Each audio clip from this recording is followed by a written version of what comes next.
Hello, good morning or good afternoon. There should be. Hello.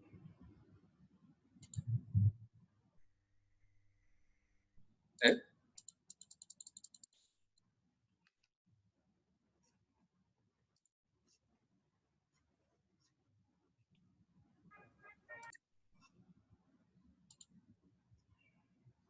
Hello, everyone.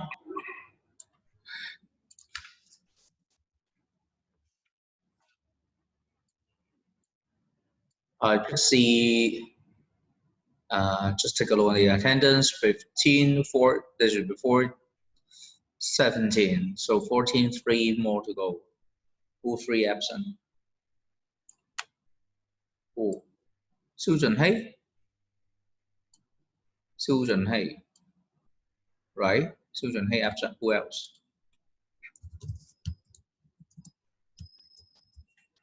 Who? Hun Thi. And who?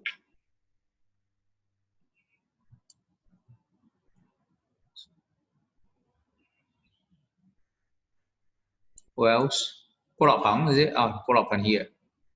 Trần Long Wong. Chen Zihin. Who? Just tell me who is absent today. Now, today we'd like to have an overall revision on this topic.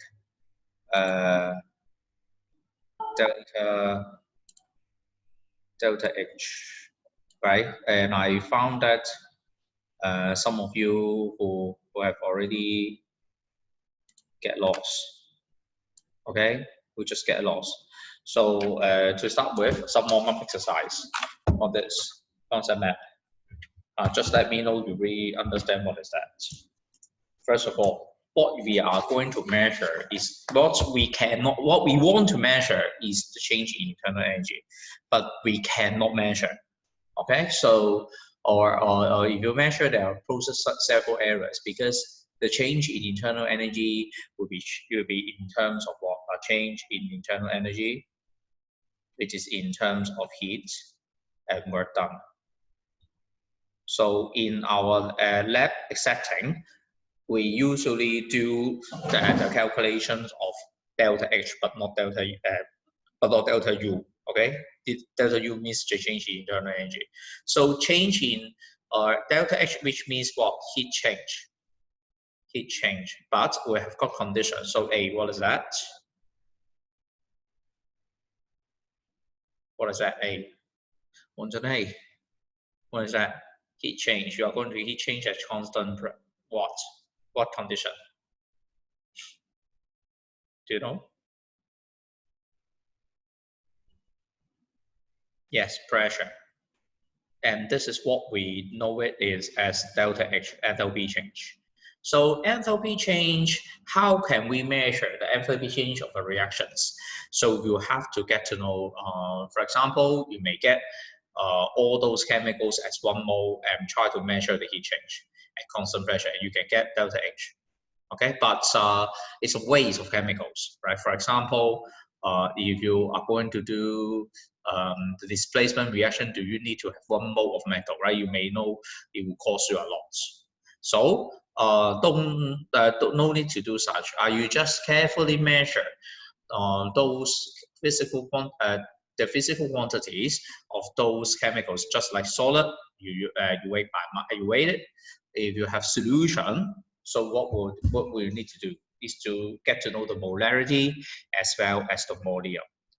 What I just mentioned is the mass over molar mass.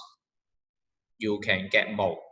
Of course, you may get the solution molarity times volume, and these two you can get what? You can get number of moles. So what I'm not to do is to just calculate what is the amount of heat required to raise the temperature of a substance. Okay, so you use what? You use MC30. So the mass is the system of that solution or water, or you use combustion, you use water to measure, right? So B, what is that?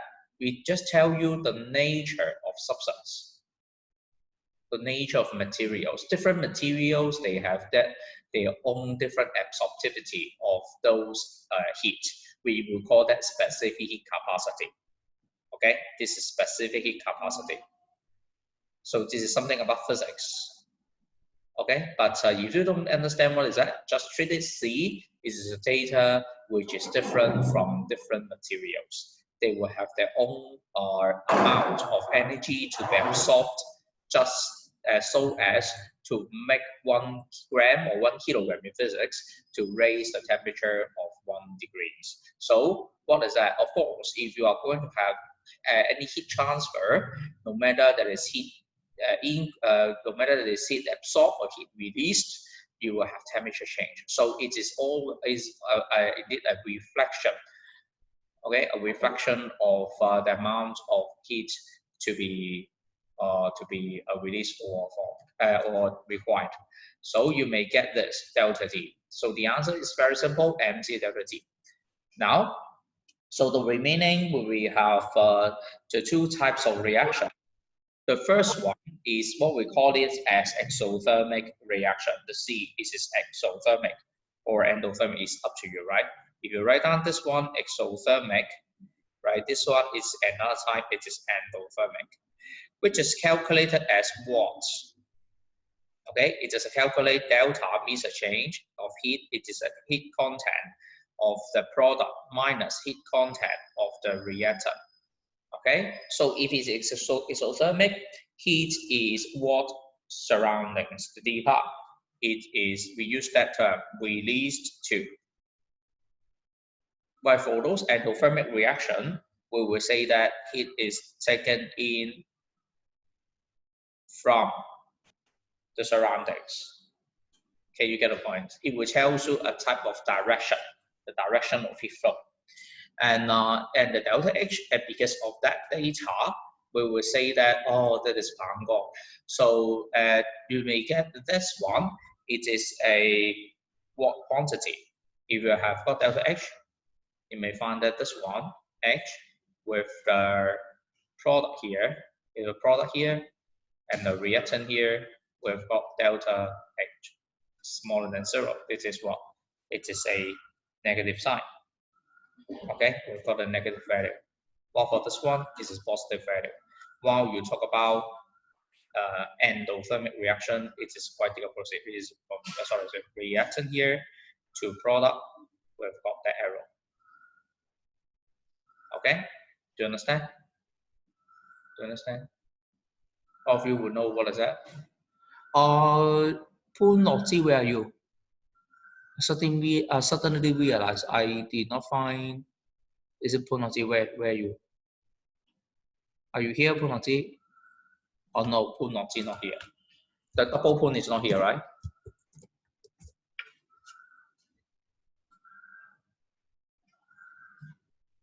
Okay, so this is what you may know in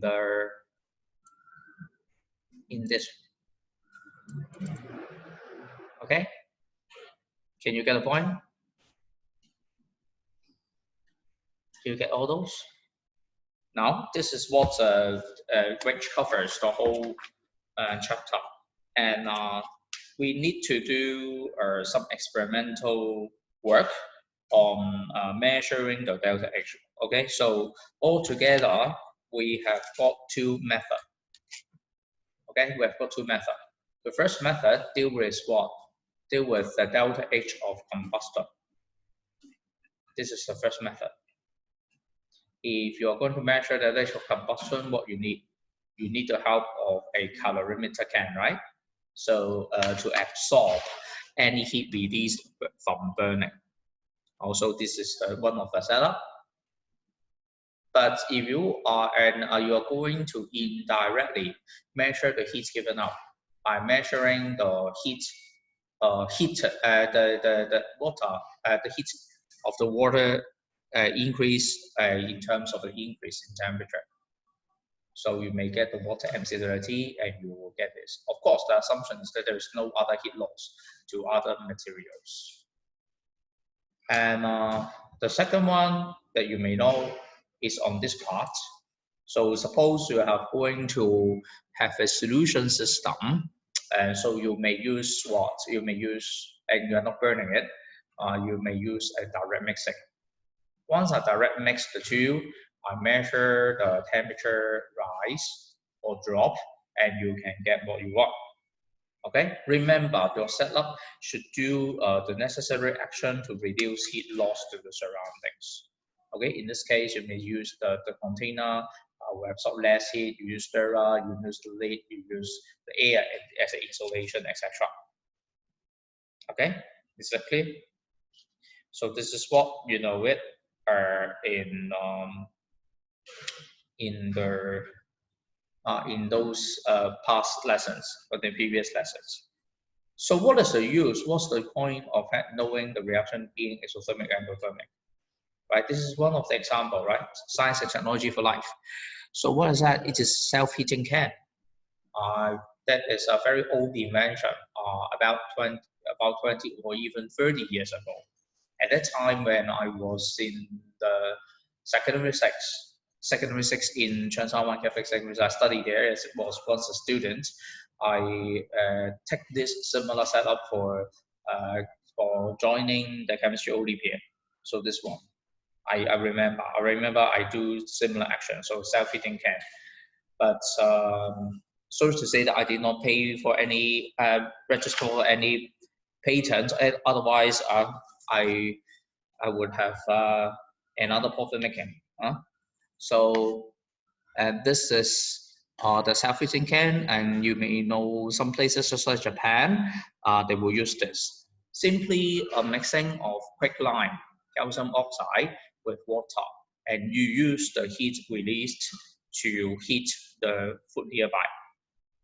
Okay, so this is one of those self-heating can. Of course, the chemical should be disposed because it will no longer be recycled, right? It will no longer be reused. It is now changed to calcium hydroxide. Okay, so this is one of them. And calcium oxide is rather cheap.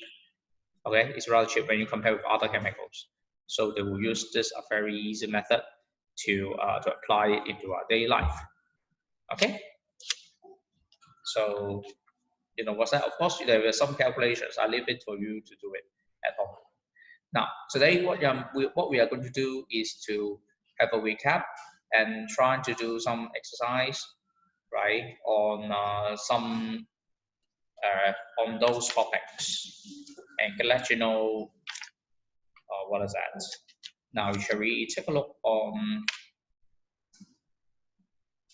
what 17? 17. Take a look.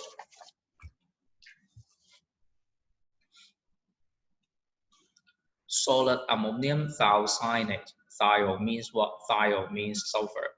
Cyanate here. Right? But for cyanide, iron merged with sulfur to form another ion, we call it cyanate. Reacts with barium hydroxide according to the equation below. A highly endothermic reaction. Highly endothermic. So how will you know? They will experience a temperature drop. But you will see that I've got that physical quantities, slight excess of barium hydroxide, and I use 50.0 gram of water next to it and try to measure the temperature drop, this time temperature drop. Calculate enthalpy change of this reaction. Okay, now several days ago we always deal with negative sign, right? This time positive. How will you deal with this? T4. Okay. So how you get this? So the way to write is very important. What are they? First of all, you are going to tell heat, right? But how to express? It's not heat release. I change it. Heat taken in. Okay, heat taken in. Heat taken in from water. So remember, it's not heat released. Again, it's MC0T. But because I write down taken in, I know it will experience a temperature drop. So no need to define delta T as final minus input. If I do so, it will give you a negative value. Just make a subtraction of large number minus small number. You just eat with the sound. Now the MC delta T. So the M, what is the M? Water. We talk about water, right? So you may find the water, the mass water. It is 500, as is 50.0 gram. And C, what is that C? The heat specific capacity of water, 4.8 joule per gram per Kelvin. And what is the temperature change? So these two minus, okay? So we have got a drop of temperature of about what? 15.8, right? Is it 15.8? 15.8 Kelvin. And you are going to calculate the amount of heat taken in. It's about 3,300 joule or 3.30 kilojoule. Okay, so this is what I know it in the data from water, right? So you know that the water temperature of here is higher than that one inside. So the heat direction of heat will be from the water to the chemical system. Okay, so we call it heat taken in from water. Do you understand? So you are going to calculate per mole of something. Per mole of what this time? The chemical, right? The chemical is on the ammonium thiocyanate and barium hydroxide with this formula. With this formula, can you see that? With this formula. So you should be quite very careful about the calculations this time, because per mole of what you need to know. Per mole of ammonium. Is it per mole of ammonium thiocyanate? Then you make a 2 here, right? So be careful. So the next step, you are going to find out the number of moles of ammonium thiocyanate, which is just as a mass over molar mass. Mass over molar mass. So it is 22.8 gram over the molar mass. You may find NH4SCN, so you may add it together to form 76.1 gram per mole. So what will we get is the mole 0.300 mole. So which means per mole of ammonium thiocyanate, we will take in 3,300 joule. Okay, so can you get a point? Per mole of. So, but the equation that will show you what of this reaction, right? You are going to show it as 2. So, therefore, the delta H of reaction, okay, the delta H reaction, you have to make it as 2. Do you understand? It's not plus 11. You have to times 2. If you write down per mole of ammonium thiocyanate, it is correct. 11.1 kilojoule per mole. It is only correct for per mole of ammonium thiocyanate, but according to the equation, we have got 2 mole. So you are going to make it 2 mole. So remember, plus, you need to put the plus sign to tell it absorb heat, 3,300 joule over 0.300 mole. So what will we get is plus 22.0 kilojoule per mole. Questions? Any questions?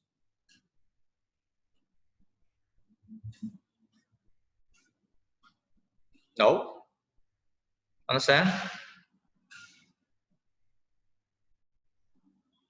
Now this is for question 17. Remember, your calculator, right? Once you press all those calculations, they will not come up with a positive sign. So you would, you may forget to put this plus sign here. So remember to put a positive sign.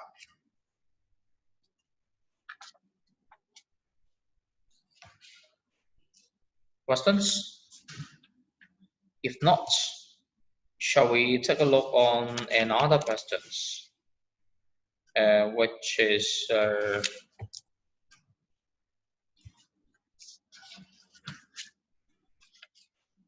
question 24. Question 24. You may find it easy, right, this time? Question 24. A very authentic question. Very authentic. What is that?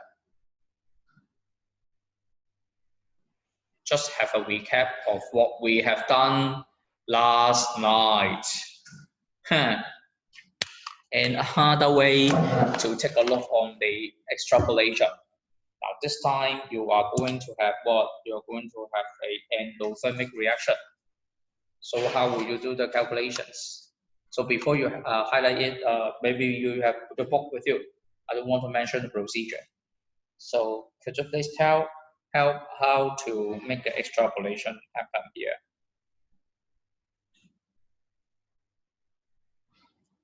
Now, if you want to show it here, you are going to have a right share function and find out those. You need a straight line.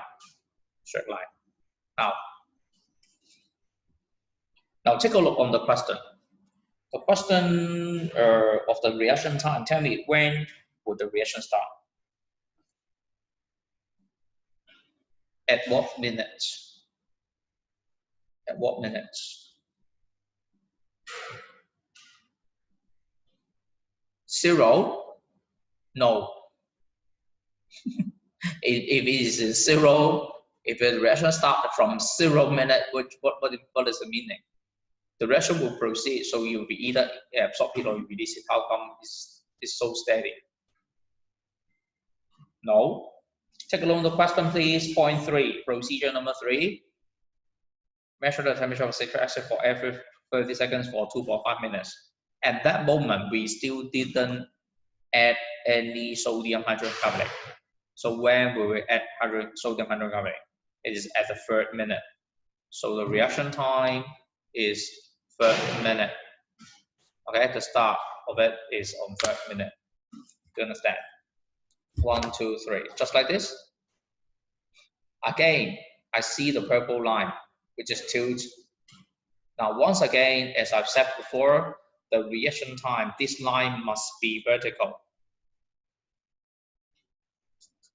Okay?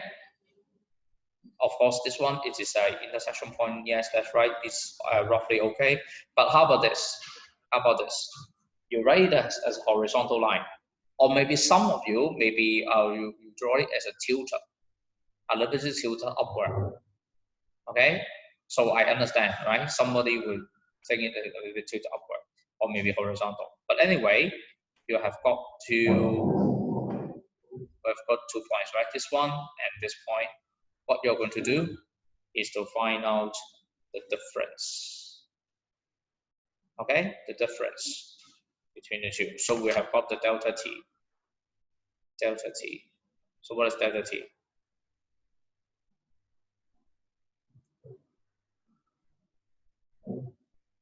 It will have a drop in temperature about what? 26, 18 point something. What is 18 point something? What is that? 18.4. Yeah? Some of you write down this 18.4. 18.4 minus the one about 26, right? About 26. Is it? So here comes what? A drop of 7.6 degrees, something like that. Or maybe you write 18.2. It's up to you, up for your judgment. I don't know. What does your line look like? Somebody will draw it, and you hit this point. If you hit the first smaller square, it is 18.2. Okay, one small grid line with a difference of 0.2. So I don't know whether or not you plot it like this way or that way, or you just count it 2 small boxes and treat it as 0.2. No way. Okay, so it depends on the line. I don't know whether who just wrote 18.2, or maybe your line will be a little bit tilted at the angle, but not this one. It's of course in BSc they will give you a range. They will give you a range of the answers. So what's next? We've got drop of 7.6. You can do the calculations later on. Okay. So according to the book, they would draw something even like this. They will draw something like this. A little bit different. Okay, they will draw something like this. Okay, they will draw something like this. A little bit tilted here.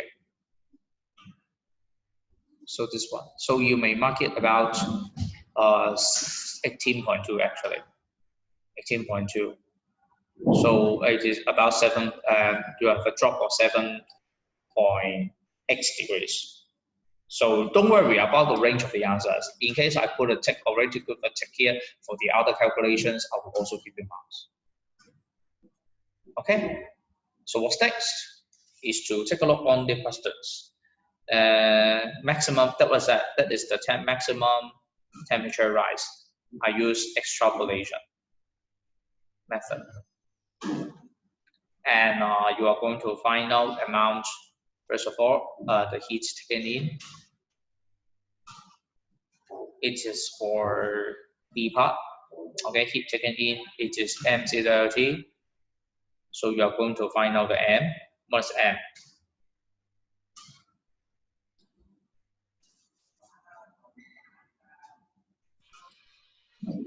What is M? 52. Okay. You take a look on the question. 52.0 gram. And then C. Now the given specific capacity of this reaction mixture is 4.2. Just copy it down. Okay. So while most of the time you will see is 4.1x, right? For this question, they give you 4.2. How about the change in temperature? The change in temperature, it ranges from 7.6 degrees to 7.9 degrees. Okay, it's up to you. It's up to the how you draw this.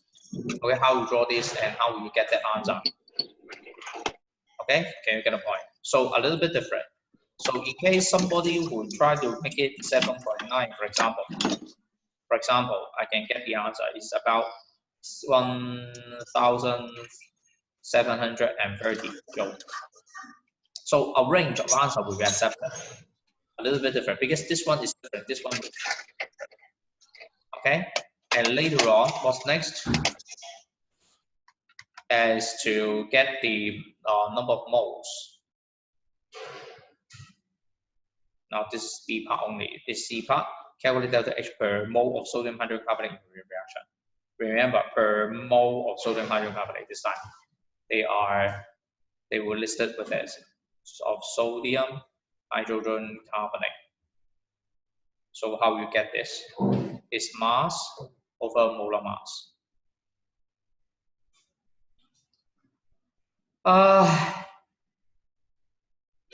Who just wrote this? I've just told 1 minute before.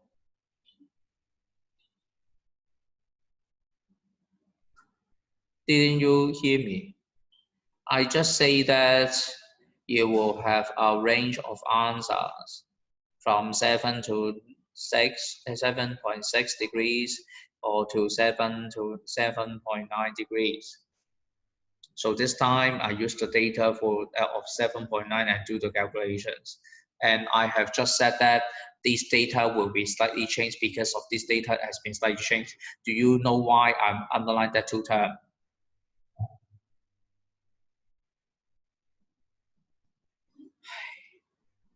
Then the calculations part, it is mass over molar mass of sodium hydrocarbonate. So which comes as 0.143 mole. Okay, so we have got this, and you may get the answers. It is the delta H of the reaction. We remember per mole of sodium hydrogen carbonate. So per mole. So irrespective of what equation you are going to have, you just make a simple division. So remember to put a plus here, plus, and then 1,730 over 0.143 mole, and you will get the answers. Remember to put a plus here, plus sign. Is about 12.1 kilojoule per mole. Again, you may get the data a little bit different. If you calculate 7.9 Kelvin, this one is smaller. Okay, so this one it will be smaller, a little bit smaller. Okay, so this is per mole of this. Questions?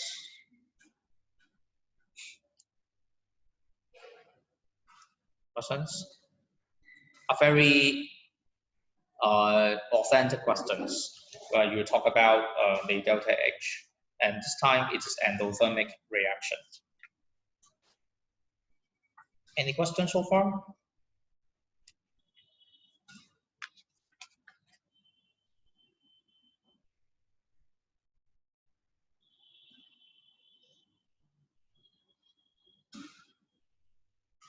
Oh. So today we have got the overall revision of these two chapters, right? So before I proceed to some other examples, right? If you have some doubts in mind, something unclear, you may turn on the mic and ask. Question, please. Something that you have doubts, or something that you prefer Mr. Chin to recap some concepts. Zhang Gaowei, you just asked me some questions before, right? After today, do you feel better? Do you want to ask something else? Or Xiu Junhei? Xiu Junhei love to have your own rhythm of studying, right? Where are you now?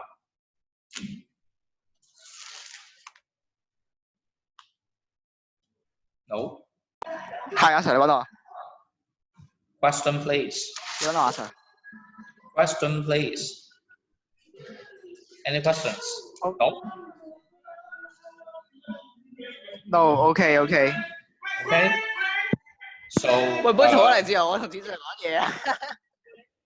So we have got this one. Okay. Delta H of 0. Today 0. Today 0. Okay, that's fine. So nearly the end of this chapter, and tonight we would try to do some more questions until all of you would understand what is that. Okay. Three no questions. So strange today. Now, shall we take a look on another questions? Some questions in which they didn't tell you anything, right? Question 22. How about do it together? Question 22.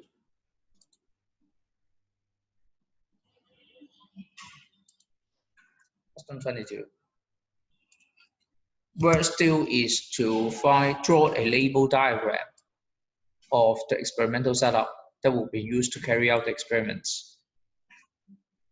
The reaction is what? Is the displacement. Is the displacement reaction.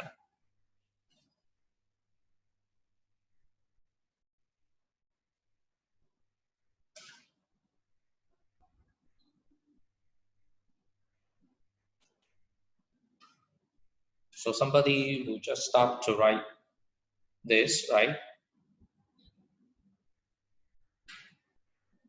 What is that?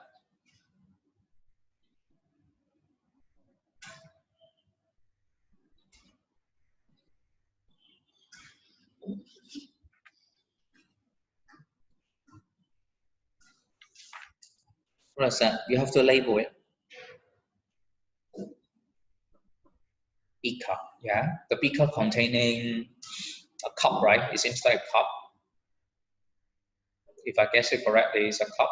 The thermometer, is it in between? It's just inside. So what is the cup? You have to tell, yes. That is very crucial. You have to tell me what is the material. Yes, polystyrene cup or styrofoam cup. Okay, expanded polystyrene cup.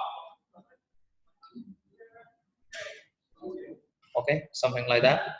So the solution mixture, you may find it where? It's here, right? Solution mixture. The reaction mixture is found here. So this is the whole setup. I need those. And show by calculations that copper to sulfate was the limiting reactant. Mocal. Mocal. How will you get the mocal calculations? Mocal. According to the equation, you have to count what? The number of moles of Mg and copper to sulfate respectively. Okay? Can anyone tell which one is limiting, which one is excess? Number of moles of Mg, it is equal to what? 1.00 gram over 24.3 gram per mole. Here comes what? 0.0412 mole. Okay, for copper to sulfate,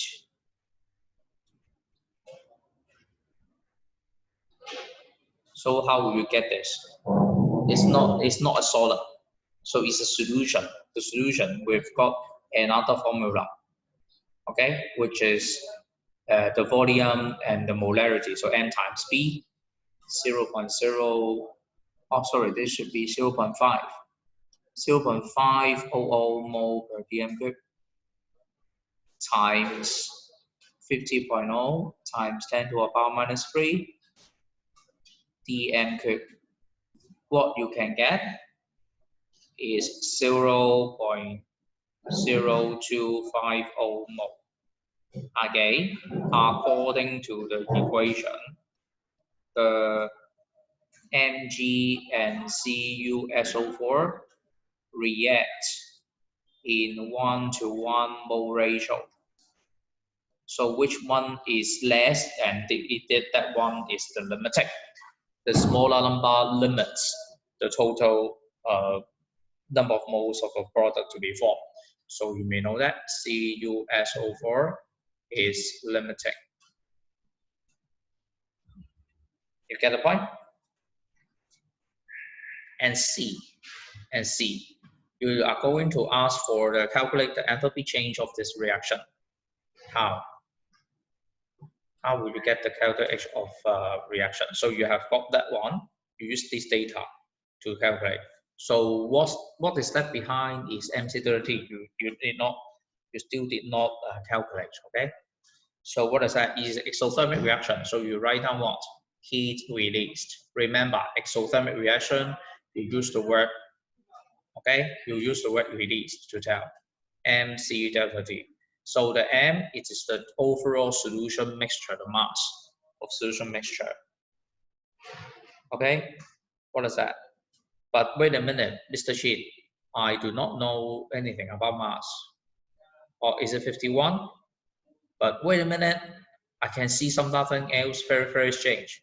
They give a heat capacity of the mixture was this.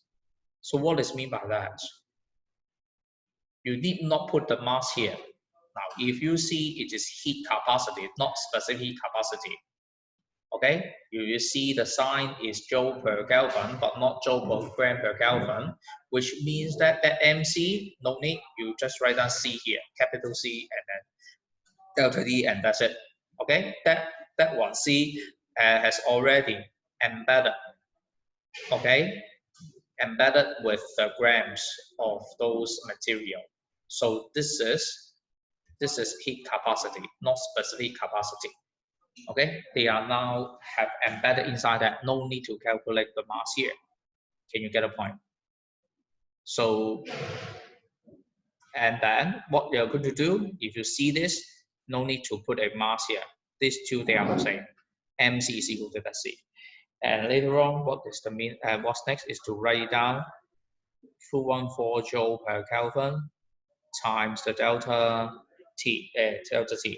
Delta T is 74.3 minus 21.5 Kelvin. And what we will get is about the 11300 joule. And I use this data and divided by 0.050 mole, and you can get. So remember, the enthalpy change of this reaction, kilojoule per mole, you have to stick back to this. Delta H of reaction, it is 11300 joule over 0.0250 mole. Zhang Gaowing, is it correct if I write it out? If I write it like this way, is it correct? No. Somebody say take. Yes, minus. You forgot minus sign, minus, okay? Because it's exothermic. Minus sign. So remember, put a minus sign here and put the answers. The answer is minus 452 kilojoule per mole. 452 kilojoule per mole. Is that clear? So this is the enthalpy change of the reaction. But remember, no standard, right? Can you see that no standard sign here? So if a no standard sign here, you need not write down this. But we have got that sign, right? No need. Okay, it's not standard. It's not standard condition. Okay? Is that okay? You feel better?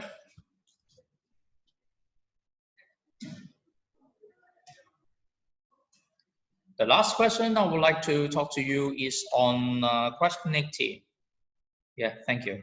So question 18. Question 18, you just take a look on from the angle of bond breaking and bond formation to relate what is meant by exothermic and endothermic reaction.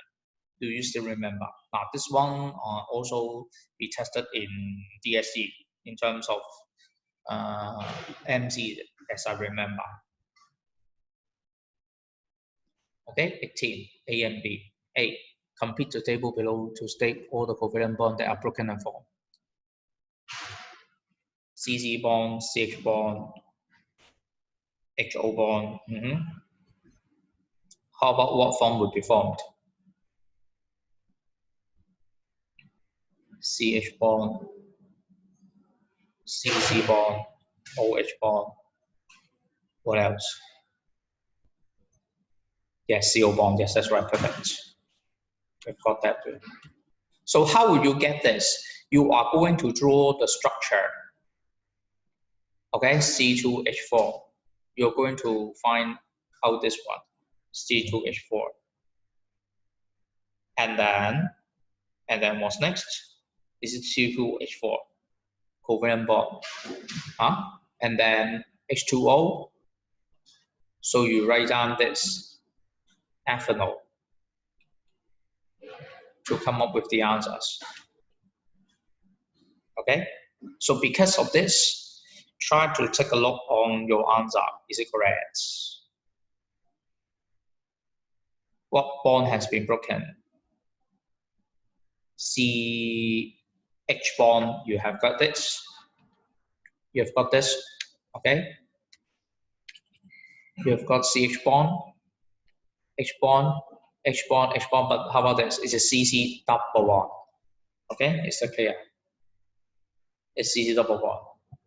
While for this part is CH bond. CH bond, CO bond, OH bond. Okay?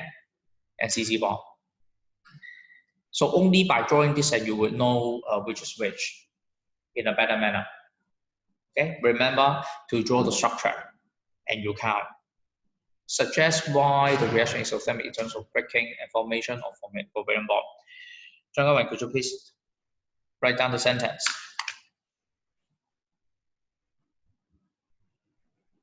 So what is the sentence? Which way related to? What two are you going to compare?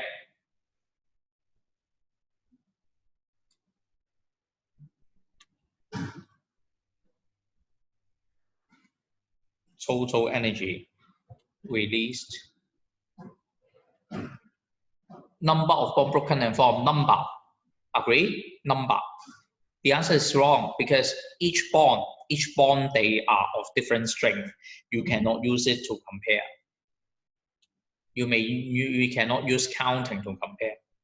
Each bond is different. It is of different strength. For example, CH bond and OH bond, they are of different strength. So which means they use different energy to break it down. In bond rods, in bond forming,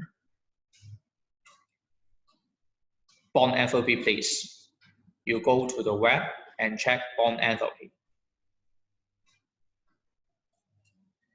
Second is the total energy watts.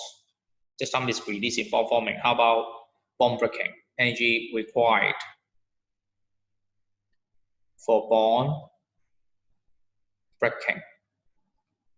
Can you relate the two? It tells you it is exothermic. Something missing in between. What is that? Yes, greater than. Correct. Okay, correct. It tells it's exothermic. Okay.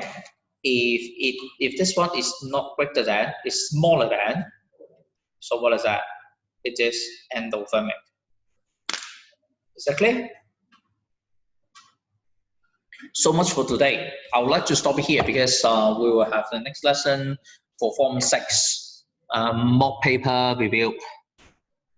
So I would like to stop here and pass the time to Mr. Wong as well, and I will use the same computer. So sorry to say that I need to stop. Can we join? If you have the paper with you, you can join. I would have the mock paper to tell. Yeah, for those who want to, you may come. Okay. What is mean by can I give us the paper?